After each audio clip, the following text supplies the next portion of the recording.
Peter R. Breggin, MD, is called the conscience of psychiatry for his many decades of successful reform efforts. His scientific and educational work provide the foundation for modern criticism of drugs and ECT and lead the way in promoting more caring and effective therapies. His books include Talking Back to Prozac, Toxic Psychiatry, Medication Madness, Psychiatric Drug Withdrawal, and now, Guilt, Shame, and Anxiety, Understanding and Overcoming Negative Emotions. Welcome to the Dr. Peter Breggin Hour. Hello, my wonderful audience. Gosh, my voice is a little weak today, just a little coldy. I hope you all are in a little better health than me, or a lot better health, but I'm in good health. I am doing good. I'm going to be 83 years old next month. Oh, my Lord in heaven. How did it happen? How have I been blessed to live this long and to still be talking to my wonderful audience and to my family and to be writing and to be traveling and doing all the things I'm doing and trying to stand up for truth and speak truth to power. It's a good thing. Just took a nice walk with my wife in our lovely little neighborhood, and things are good. And I hope things are good with you too as spring begins. This is the Dr. Peter Breggin Hour, and you're listening to it on prn.fm. And this is a call-in show. You can call in at 888-874-4888. And we really do want to have you today talking with us about some extremely unusual and important issues that rarely get raised. And one of the big ones is, what are we doing to our male children? What are we doing to our boys, and then to our young men, and then to our future generations? My guest is Jeanne Stolzer. Jeanne is a dear friend. His last name is spelled Stolzer. She's a dear friend. Been on the show before. And she's of wide-ranging interests over psychology, child development, the issues of women in America and in the world today and historically, issues of neurobiology, and she's gotten deeply interested in the negative effects of psychoactive drugs. She's at the University of Nebraska in Kearney, Nebraska. And she has a PhD and teaches child development and family, and writes a variety of interesting articles. Jeanne, are you there? I'm here. Hi, Dr. Breggin. Hi, please, Peter. We're Peter in person and on the air. Jeanne, how do I sound? It's a little tinny on my end. Does it sound good on your end? I think you sound good. Okay, good. Great. Jeanne, I want to do a little more introduction to my program, and also to you as we go along. Jeanne is going to be the latest recipient of the Research Award, the Honorary Researcher Award, and she asked me, how do I describe the award? Well, it could be either from Dr. Breggin or from ICSPP, and it's the Honored Researcher Award. And ICSPP is the International Association for Patient-Oriented Psychiatry. Patient-Oriented Psychiatry. We're also the Empathic Therapy Association. So we go under two names depending on what point we're trying to make at the time. And if you want to email me, it's BregginLive@hotmail.com, BregginLive@hotmail.com. I continue to get a lot of interesting queries. I will answer and do answer some of them, not all of them. And I'm always glad to hear from you. And it's just a pleasure to be here. Now, don't forget, there's an app that you can carry with you anywhere in your phone and listen to the show. And the call in again is 888-874-4888. And don't forget that the best way to stay in touch with me is to get the free frequent alerts at Breggin.com, Breggin. And the frequent alerts are very much at the heart of our website. It makes it active and daily, almost daily. And then we have our daily breaking news. My assistant Ian gives me all kinds of interesting new information. And sometimes I put up information, and Ginger does. But today I saw something that Ian put up. And the Drug Administration has now developed a new drug for ADHD. It turns out when you look at what it is, it's good old methylphenidate. It's called Adhancia. How about that for clever? Adhancia. And Adhancia is just a large dose of methylphenidate. It's got nothing special about it. What's really special is that it's put out by Purdue Pharma. Purdue Pharma is a company that's got thousands of lawsuits against it for OxyContin, been in all kinds of problems and troubles for the marketing of OxyContin. And look at this great lesson they've learned. I guess the lesson is that with all the aggravation and supposed near bankruptcy, it's still best to just sock them with a good solid dose of an addictive drug. And Ritalin is highly addictive, and it's pretty much exactly the same addiction as amphetamines, Adderall that we give our kids. And it does lead to an increased rate of abuse of cocaine and other stimulants in adulthood. This would happen if you were simply a little rat growing up and you were given some. You'd be more likely to choose it in adulthood. And same thing happens to people because it's a physical phenomena where your brain adapts to this. And so stay with us with our breaking news, with all the good stuff in it, and stay with us with our frequent alerts. And I'm so glad you're there. Jeannie, we had talked on the phone about all kinds of interesting things, and I'd just like to turn it over to you to talk about, if you want, just continue this conversation about just what's happening to children. You've got several good articles about it. They'll be going up as we get up your page as an honored researcher. And people will be able to just go there and read your stuff. I've actually ordered the PDFs of them. So we'll have some really good PDFs of these articles. But to pitch in and just talk for a while about your thoughts about what's happening to our boys today. Well, I'm glad you brought up the new drug that's being marketed because in my opinion and in my scientific research, we're headed toward lunacy. I mean, we're headed the wholesale medicalization of maleness. I mean, that's what we're doing. And I wanted to say one more thing before I get on the track of just specifically boys. Methylphenidate, according to the Drug Enforcement Agency, not my research, it's the Drug Enforcement Agency, is stating unequivocally that cocaine and methylphenidate, i.e. Ritalin, are neuropharmacologically the same exact drug with the same exact effects. That's our DEA. And this is what we're giving to 2-year-old boys, 5-year-old boys. It's insanity. We're on a path to insanity. It is, and and it's very, very close to cocaine. Very, very close, and very close to methamphetamine. They're a little stronger. They have more punch. They're a little shorter acting. But they're all the same class of drug, and take one and you're going to be encouraged by your brain and body to take one of the others. Yep. So when your DEA comes out and issues this kind of statement, you better know they're serious, and this is a very serious classification of drugs.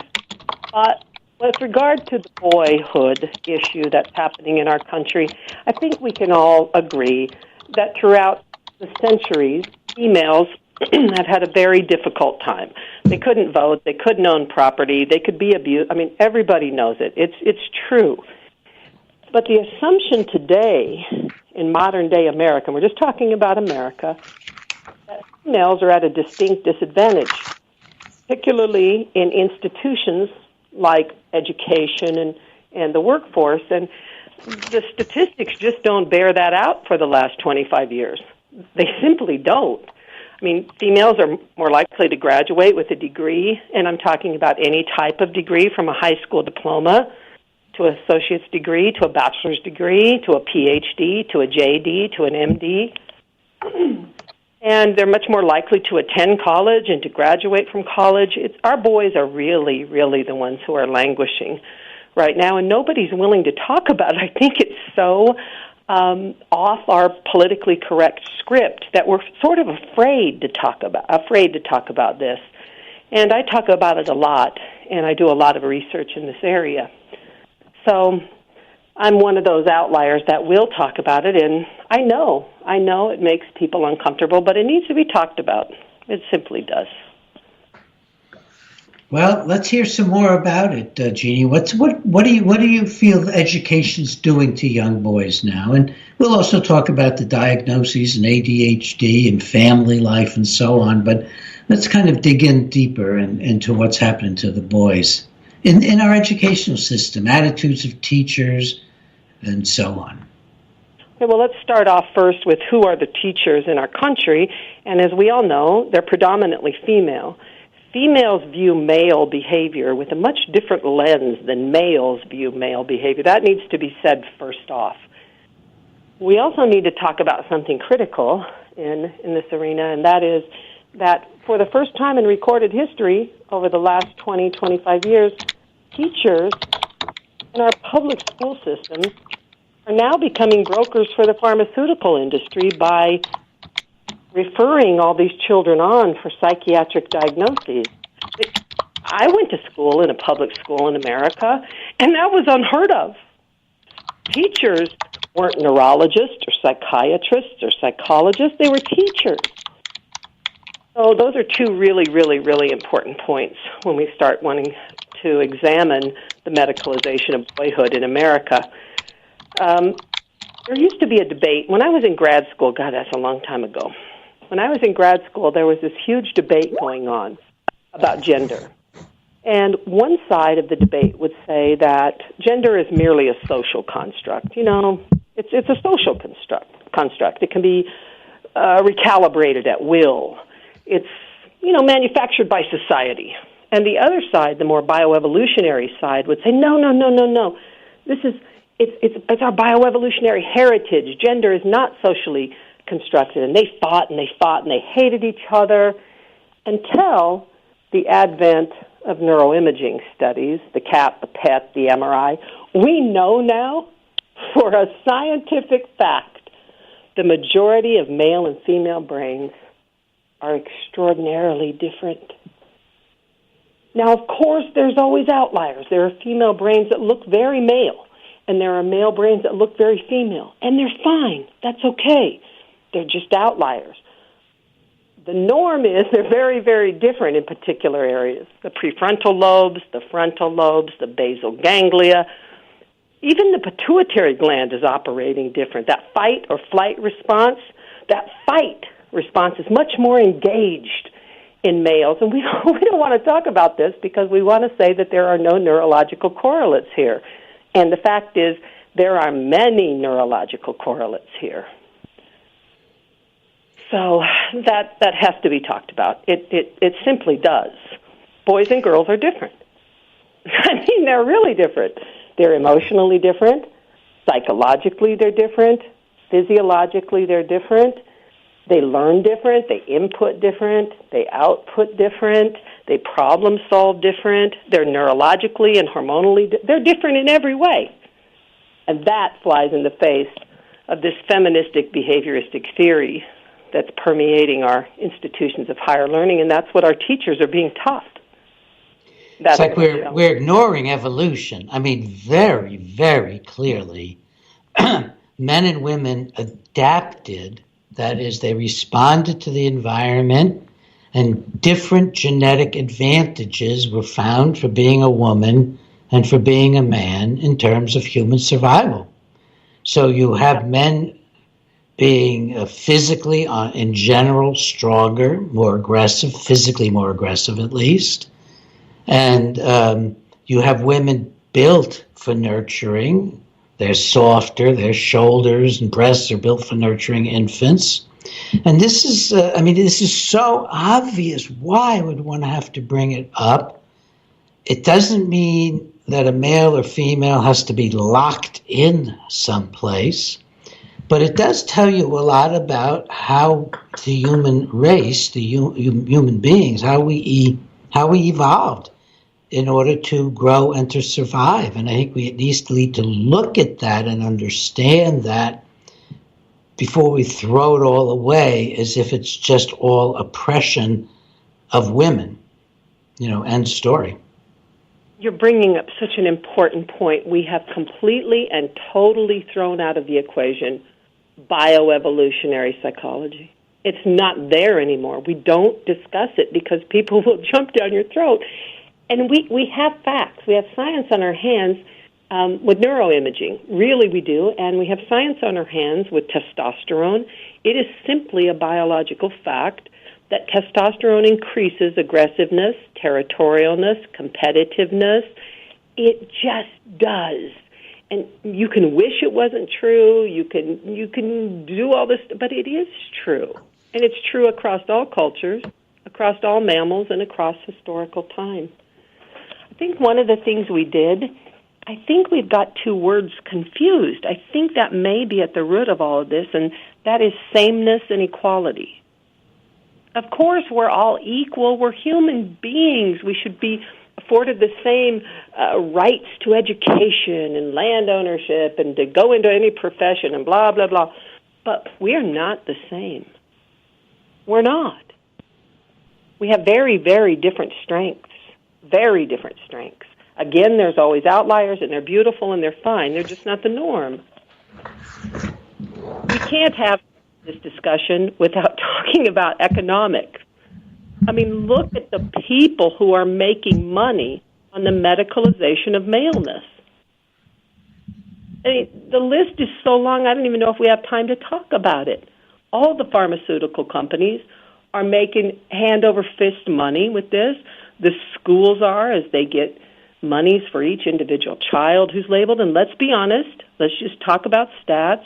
90% of our SPED kids, our special education kids, are male. That includes all psychiatric disorder, behavioral disorders, learning disorders. These are little boys. And our schools are making money. Yes, they are. All these trained SPED teachers. I mean, look at the money that's being made here. And none of these things existed in earlier generations. There was no such thing as SPED when you were in school. No such thing as SPED when I was in school. Of course, there were better readers than others, or some people were better at math, but you didn't see yourself as learning disordered or learning disabled. You just thought you weren't so hot in math. And the great news about it is if you worked harder in those days, you could get better. But now you carry on your back this label that you are learning disabled. It's the worst thing we can do to kids.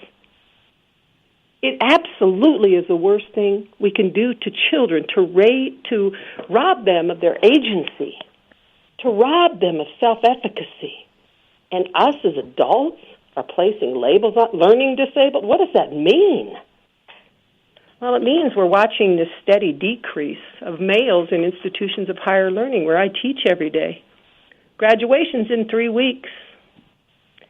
And we're going to see what we see every year for the last 15 years, and that is a whole bunch of females graduating. And, of course, there'll be pockets of males in industrial technology and construction management. But when you look across the whole auditorium, you're going to see females predominantly.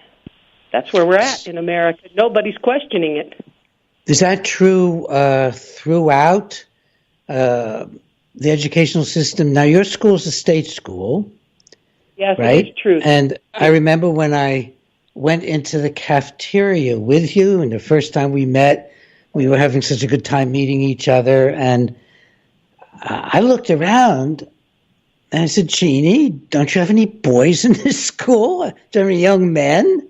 It was startling how few there were. What are the actual statistics, as best as you can give them, from some examples or some national facts? I don't have any data here in front of me. I haven't looked at it for a year or two, but you can go to the Bureau of Labor Statistics and you can find out what they are for 2018. For 2017, there's something like this. Well, I know I can say this. I can say this with scientific certainty. Females are significantly more likely to graduate from high school and university, whether they're private or, and I think it's 64. I'm not going to quote stats, but it's significantly higher that females are holding degrees than males. Not only are they entering college at much higher rates than males, they're actually being awarded degrees at higher rates than males. That's a fact all across this country. And so I've been asked before, and I actually wrote a paper on it, well, why?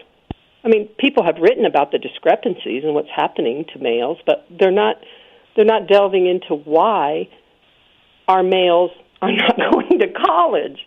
And to me, it's very simple. When you tell a little boy at Head Start when he's 3 years old, or in kindergarten when he's 5 years old, that he has ADHD and or a learning disability, why in the hell would that boy grow up to think that he could be successful at a university?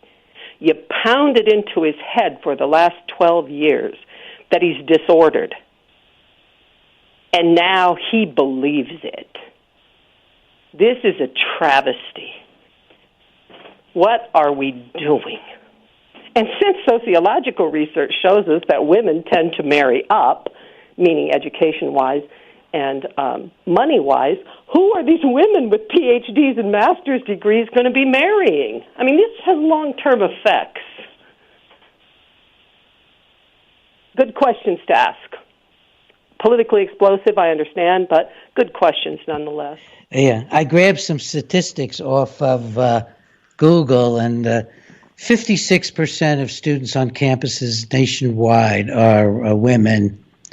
Over 2 million fewer men than women will be enrolled in college this year. The Atlantic has an article back in 2017, Why Men Are the New Minority in College. So things are changing, and I wonder what it's like in the Ivy League. I have no idea about that, and I don't want to spend much time Googling. I'll lose my concentration on your amazing discussions.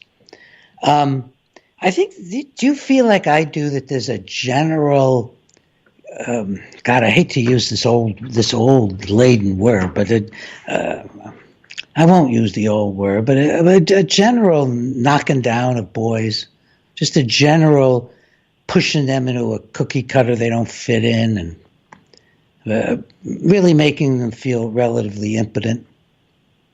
Well, yes. Like I just said, when you're labeled when you're 4, 5, 6 with a psychiatric illness called ADHD or conduct disorder or oppositional defiance, and you're learning disabled, I mean, how better? I mean, what better way to dismantle a person? You rob them of all their agency, and you're seeing the effects now. I mean, it took a while, but here we go. And I really do want to ask the question, who are women going to marry? Because women tend to marry up. So we're awarding all these master's degrees and PhDs to females. Who are they going to marry? And what's going to happen to our culture? Are women just then we get, of course, into down? What's happening to the family around these boys. And it's also happening to the girls, where very often the boys are being primarily raised by a mom, which raises all kinds of conflicts as they don't go through that natural transition from being closest to mom to then aspiring to be more like dad, which, I mean, you're the developmental psychologist. That's a natural tendency, isn't it? Well, I think it depends on what theory you're coming off of, and you're coming off of Freudian theory. And, of course, Freud taught don't. That's terrible. I'm not coming. Terrible. I thought I was coming off of general observations and common sense. You've never insulted me before, Janie. Is that Freudian theory? It could have been Adlerian. It could have been my observations. But what's the truth? You're good. Tell us, what's the truth about how boys develop in terms of their moms and dads, or is there no general theme? Well, there is, but it absolutely depends on what theory you're springing off of. And I did not mean to insult you, but Freud absolutely insisted that in order for healthy developmental processes to occur, the same-sex parent must be in the home. So as you were saying, little boys have to have their father in the home. Now, Bowlby, who was a Freudian, there's no doubt about it, but then went on to study ethology, he absolutely went the opposite of Freud in this area and said it doesn't matter if it's a mother or a father. What matters is a secure attachment. Bowlby didn't care if the primary attachment... I think that's right. I take back what I said earlier. It was antiquated. Yes, I think it's attachment. It's having somebody to love and support you and be there for you and to be a consistent person. And who's going to be there in the modern society is a very serious issue. I know this is going to be hard for a lot of my wonderful listeners because this gets into really complicated issues around things that we've assumed we can break down with impunity. But, if your child doesn't have someone who's consistent and loving and present, it could be somebody you bring in the home for 4 or 5 years. It could be grandma or grandpa. It could be mom, could be dad. But doesn't all the research show that children need at least one familiar person consistently being in their lives to help them grow up, and that, in fact, ruptures of that in wartime and in the death of a parent and so on is very hard on the children in the first few years of their life. Is that all true? Because you really know more about this than I do. One of his most famous quotes is that, and I can quote it, is baby mammals need their mother or permanent mother substitute if optimal developmental processes are to occur. And he was, oh my God, was he battered for saying that, but it's such a fact. It is such a fact. And the feminists jumped him and said, how can you put all of this on a mother? Well, because across cultures, across mammals, and across time, it usually is mother who's the primary attachment. It doesn't have to be. As you so eloquently stated, it can be grandma. It can be dad. It can be an adoptive mother or father. But typically, it's mother. And Freud did agree with that, so Bowlby was pulling from Freud when he said the mother is the most critical and paramount and cardinal relationship we'll ever have. Some people argue vehemently against that, too, but that's why theory is so important here. But we do know for optimal development to occur, a consistent, loving, committed adult that's viewed as better able to cope with the world is in that child's life, and they feel secure. Bowlby called this a secure base over and over again. I'm okay. The world's up, topsy-turvy out there, but I've got this secure base. I'm going to be okay. It turns on its head the accepted saying that it takes a village to raise a child. In fact, every experiment in that direction, including the Israeli kibbutzes, indicated that no, it's not a village raising a child. That does not work. It takes a village to support the parents, the individual parents, in the raising of their children. Yeah, but it's a nice statement, and it got a lot of play, but it's simply not true. It takes a secure attachment. Bowlby wouldn't be so politically correct. He would say it takes a committed and stable mother, and then later he changed that to a primary attachment person. But yes, that's what a child needs.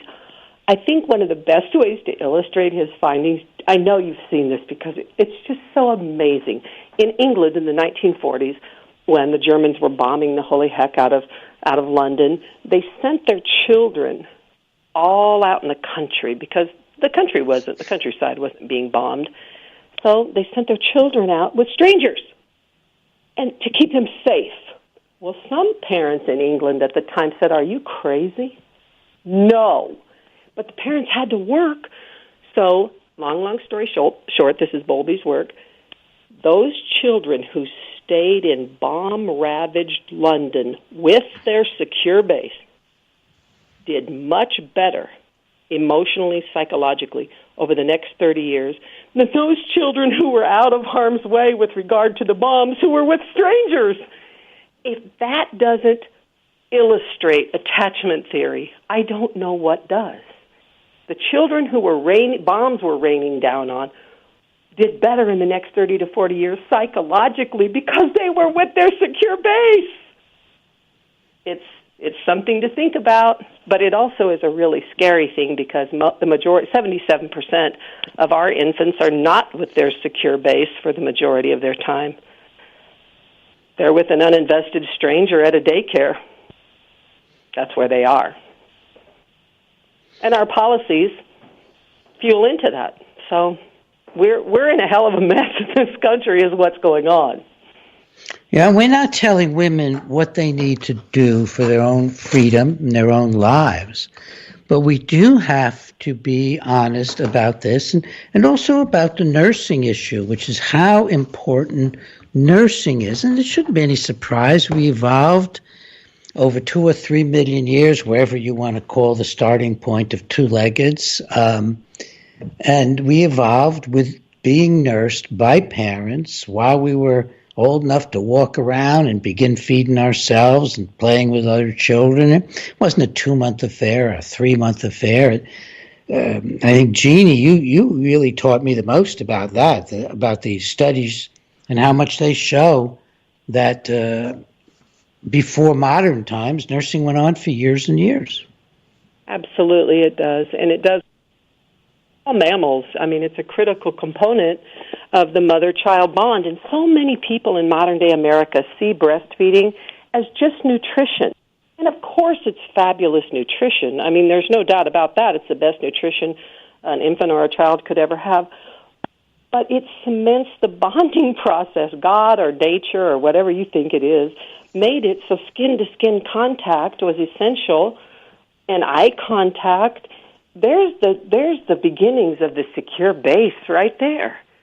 And I know we don't like to talk about it, and we do so many things in our hospitals to make sure that breastfeeding doesn't get off to a good start. For example, we drug the mother during birth so the letdown reflex doesn't occur.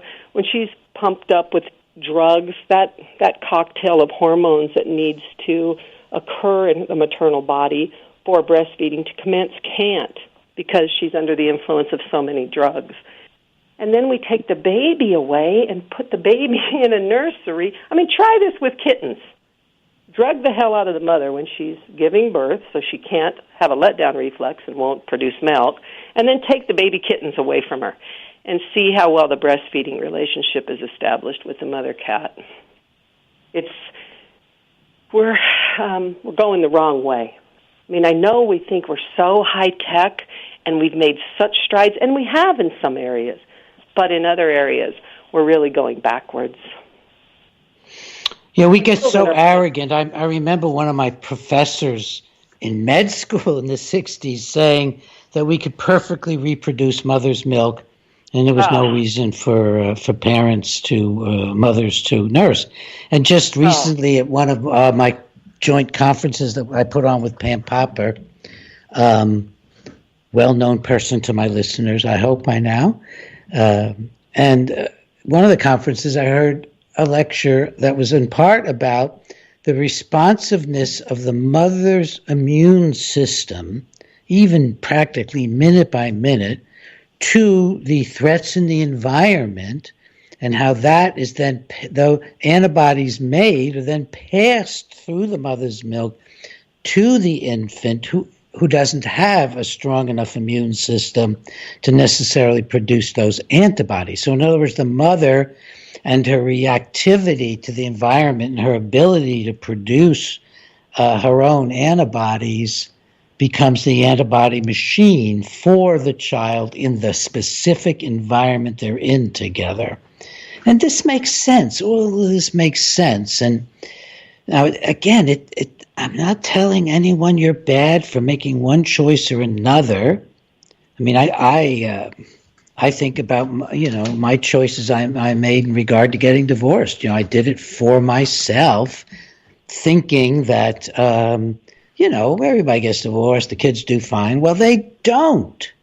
So you'll know I'm not putting some load on other people that I don't put on myself. There was no way that I should have taken the decision to have children as if I wouldn't have to always be in the house. We learn, we grow, but I think it's so important to face that there are consequences to different decisions. And in my case, though I'm glad my kids are all alive, it would have been better as a principle to wait a lot longer to get married until I was really ready to be married for the rest of my life, and been there with somebody whom I loved and loved me, and we supported this family. But I took marriage very cavalierly when I got married in the 60s. Not that I didn't take the person seriously, but I didn't view marriage as a something that would that was that big a commitment to a lifetime. It's more like an experiment. And I want to say that because I'm not trying to hold other people to a different standard. I'd say we have to learn from what we now know about parenting and its importance in all ways. For me, science, I'm a scientist, and I don't worry about guilt. Science to me is just science. And if you notice for example, with the nicotine, the cigarette research, we didn't stop doing research on the hazards associated with cigarettes, emphysema, lung cancer, stroke, heart, because it was making people feel guilty. We kept on because those are scientific facts. The same is true, and I'm so glad you brought up the antibodies and things like that with the breastfeeding. I've been doing research in this area for decades, publishing it. It is a scientific fact that mothers produce antibodies based on her environment. And if her baby's sharing that environment with her, the mother gives those antibodies, live antibodies, to her baby. So those are just simple facts. It's not about making people feel guilty. It's just a scientific fact. And we have to stop this pretending that if you formula feed or breastfeed, it's just sort of like, are they going to wear a yellow or a green sweater? It has lifelong consequences. But this is not we can't, disparage women. If we're going to disparage somebody, let's disparage the healthcare providers who aren't trained in this area, who are giving erroneous and false information to women and handing them samples of formula. That's where we need to go with this. Yeah, we need to change the society. I've always been a small government person, which I'm sure again, some of my listeners, I'm sure, love me despite this. But I mean, I don't think there's any question that we've got to have extensive family leave for parents, for the primary parent, extensive in order to raise happier, sounder, stronger, more able to love children. I don't think there's any doubt about it, because the current society with two working parents doesn't come close to meeting the needs for one of them to stay home.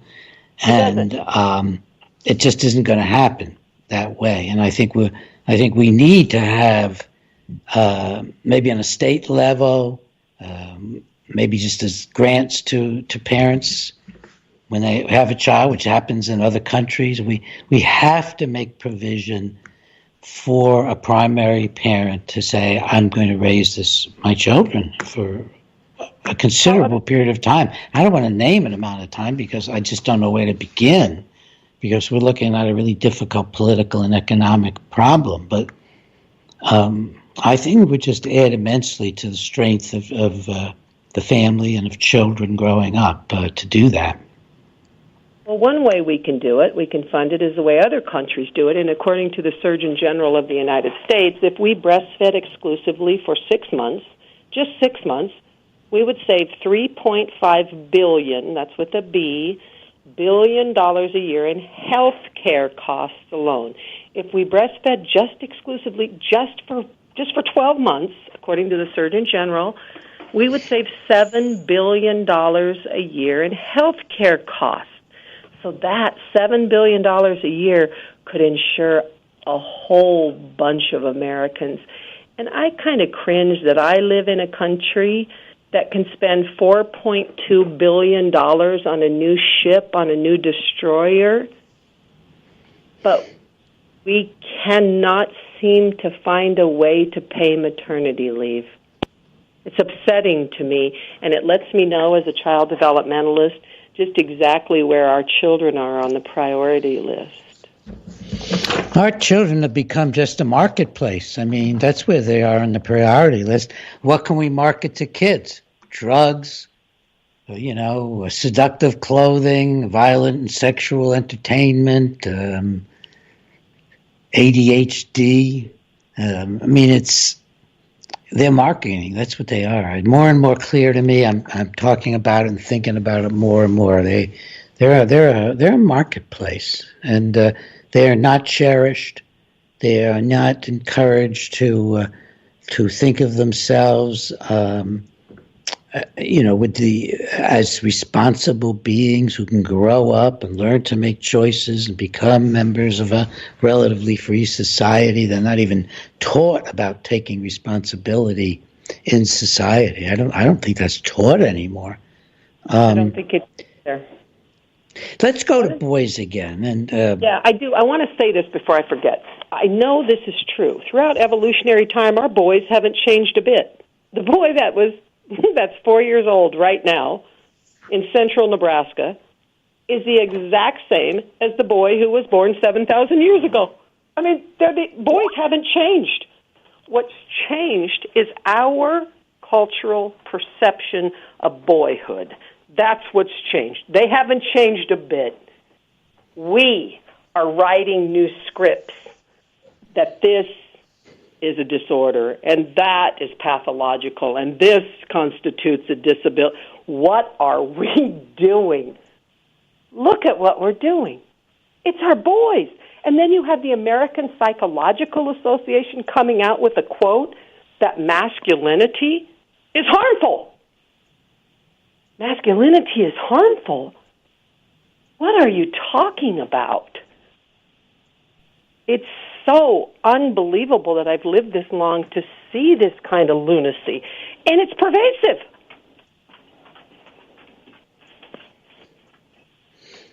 Well, it comes out of what began, I think, as such an important analysis, which was the feminist analysis of patriarchy. And that has really educated me and helped me understand the issues of the oppression of women and children and of men over other men. And there's no doubt that has been a great issue through evolution. And I think it can be explained through evolution how that occurred. It doesn't mean it was a good thing, but how that evolved, because it's something that grew beyond evolution. Evolution was families, extended families. It was very hard to bully people or have a dictator because you could pick up your bow and your arrow and your kids and your wife. And if you were a male or a female, and you could just go off by yourselves for a while and fish and forage, and then find another group of people who wanted somebody to join them.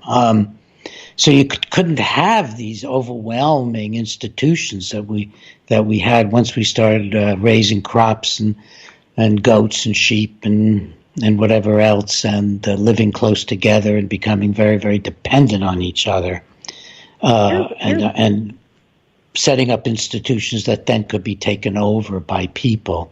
So patriarchy really is a sort of an outcropping of the success of human evolution when we started going into communities. But we weren't prepared to live that way, and we're still struggling with it. I think we're still struggling with it. Say some more about this ridiculous thing going on with APA. They're working on, this is the Psychological Association. They can be as crazy as the psychiatric. I wanted to say this before I forget, though, about what you just said. True patriarchy begins with the Industrial Revolution. And what I mean by that, just think about this for a second. Throughout evolutionary time, males and females had very divergent scripts. Females were the nurturers and the carers, and they were the gatherers. You know, they had all these things they had to do. They were responsible for the upbringing of the children, and males were responsible for the hunting and the building. Okay, so you have these two people. Everything that was done within the familial sphere. Everything. And they knew unequivocally if one of them dropped out, for example, if the dad dropped out and there was no more hunter, the family was in really bad trouble. Or if the mother dropped out and there was no more nurturer or gatherer or basket weaver, the family was in really bad trouble. They both knew that, and that's why they relied so heavily on each other. With the advent of the Industrial Revolution, what happens is the male goes to work. He leaves the family sphere, and now he makes money, and now he becomes the patriarch. That's when the dichotomy of this public and private spheres begins. Because before that, they were both essential to the family. And he goes out and becomes the worker and controls the money. Before that, there was no money. So... I'm just listening because I just want you to continue discussing all of this. You're not going to hear this discussion hardly anywhere. For one thing, it takes some really broad interests to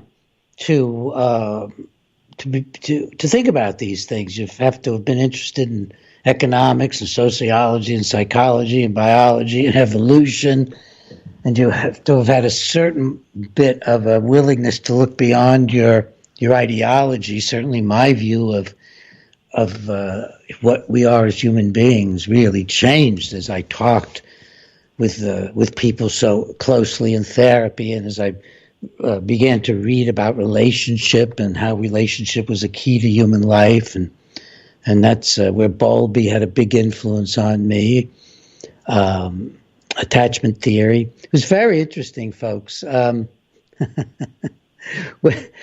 I first met Jeanne, she asked me, "Who's been a big influence on you?" And she still laughs about my answer. I'd never thought about this answer before, but I said, "This maybe 10 years ago. I'm not sure." I said, "Oh, I've been Peter Breggin for a long time." Well, Jeanne's had a very big influence on me in terms of reminding me and then further educating me about attachment theory. I did a huge amount of reading on my own in high school and in college, and I read Bowlby, not because he was assigned in school, attachment theory. I read him because I found him, and he was so important, and as an anthropologist. I mean, I never even thought of him as a Freudian or a psychoanalyst. I always thought of him as an anthropologist, and that's what he did, and that's what he learned from was the study of relationships, both as a therapist and as an anthropologist.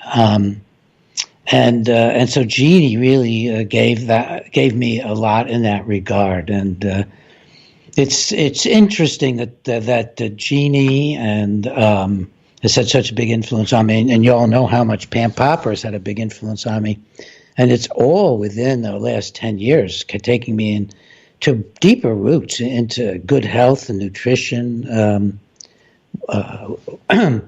with Pam, and into my roots that I lost track of during my education of the human relationships and attachment theory. And then, of course, Ginger Breggin, with most of you know, who's also had such a big influence on me, but that's been going on for 35 years. We influence each other, and it's a good thing. We do. What are we going to do about this boy crisis, Peter Breggin? What are we going to do? We've got to do something. We're losing a whole generation of boys, and my fear is it's going to go on through the generations. What are we going to do? I mean, I've got ideas, but I want to hear yours. What do you think we should do? We're involved in this demasculinization of males, and it's not just little boys. I think one of the first things that we have to do, and this is so difficult to talk about, is that we have to be willing to lose some friends. We have to be willing to stand up on issues that some people are going to misunderstand or will find genuinely threatened because it implies ways of life that don't fit with how we've been trained to think and to feel. I think we have to find that courage to speak and to write more and more about this. And you're such an eloquent speaker about it. And again, folks, I've got so much into this that I didn't even mention Jeanne's name again, really. But it's Jeanne Stolzer, Stolzer, and you can find her easily on the website. She's from Nebraska, University of Nebraska, professor out there. We've got to be addressing it more and more. And I've been going more and more. It's funny, the older I get, the more I want to protect children, the more I want to let people have a good start. And so the more and more I'm thinking that I'm going to be addressing children. And I've called for professionals to start taking seriously, banding together to come out for a ban on giving psychoactive substances to children to control their behavior and their mental life. We didn't do this before. I mean, this is such a new phenomenon. It shouldn't be radical to say, let's not do this. The radicalness comes in the numbers of industries that will be threatened, the number of professions that will be threatened, how teachers will have to learn to manage their children, how parents will have to assume that they have the ability to bring up their kids and not drug them into submission. But I think we need to take strong stands about these issues. But we're going to get a lot of flack. I mean, you've already gotten a lot of flack about the stands you've been taking. I think if I was in a university, I would be too, talking about these issues. And I want to give folks out there courage. I want to give my wonderful audience courage to say, yeah, there are differences biologically between men and women. It's rather obvious. Their shapes are different. Their different shapes are for very specific purposes. In addition to attracting each other, they have great purposes in terms of what they provide to infants, the very different kinds of things that they have through evolution provided to the young.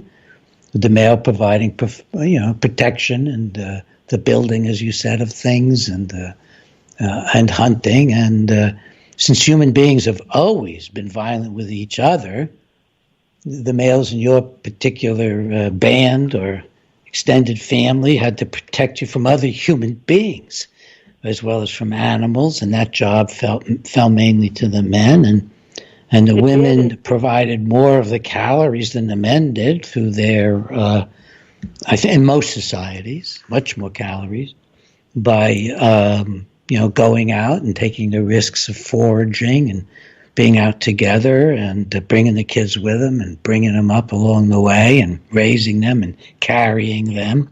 So we know what went on, and it's fine for individuals to have all the freedom in the world to adopt any gender they want or any approach they want, as long as they're not harming other people to their lives. But we also have to look socially and culturally at what have we evolved to be, and if we're going to change that, what are we going to do about that, and how? And what does bring the most satisfying life? Is it more, and I ask this as a question, I've never asked it before, and I don't know if I have an answer, but is it more satisfying to find out who we are evolutionary-wise and try to be the person, the creature, the animal, and the being, and the spiritual person that we evolved to be? So these are all, wow, big questions. I hope some of you will write into me at my email for radio show, Breggin Live at hotmail.com. And give me some feedback on the show today. This show has been very interesting in that we have not had any callers, but we have a very significant audience that has grown over the time of the show. I suspect, and maybe some of you could just send me a note and say, yeah, that's what it was. I think people were so interested in this that they didn't want to call on the phone and interrupt. But let me know. I don't remember another show in recent time where we haven't had callers. We certainly have had a growing audience over the period of time we've been here. And I think we're probably going to get a big follow-up on the archives on Breggin.com. Jeannie, I'm going to be told in a minute, I think, to get off here. What do you think about today's show? And is there something you want to add or refine? I just think it's very, very important that we keep this discussion going. And I understand, and I actually talk about this in class. I call it the metaphorical tape on the mouth. We are so afraid in modern-day America to offend anybody. We don't want to be politically incorrect. So what do? We put this metaphorical tape on our mouth. Well, actually, society puts it on our mouth, and we be quiet. And that's the very worst thing we can do. Let's have a dialogue why 90% of our SPED kids are male. Let's have a dialogue why the majority of children who are taking psychiatric drugs are male. Let's have a dialogue about why our universities are predominantly female now. We've got to talk about this, and I know some people just, no, it's too politically explosive. We've got to gather all of our courage up and have this dialogue. We simply must. I think so. I absolutely think so. And it would be interesting. I don't imagine that two people like us with these opinions would ever be invited onto a college campus today. Well, and we'd be in danger. We would be in danger. I teach it one every day of my life. And I have to tell you, it's true. I just got the big award at the University of Nebraska at Kearney. We have a bunch of awards that, professors pick and they vote for other professors. I didn't get that one. I got the big. I got the student government one. We send out to all of our students a little ballot, and they vote for their senators. And at the bottom it says, "Vote for the faculty member of the year that has most influenced you." I just won that award. So oh my God, folks! This is Professor Jeanne Stolzer, who just got the award of the year from the students. I didn't know that. What a great way to end. What a privilege for all of you to listen to her. What a privilege for me and Jeannie to be able to talk to you. Have a wonderful day. Hey, thanks, Jeannie. Thank you. Bye-bye. Bye-bye, dear.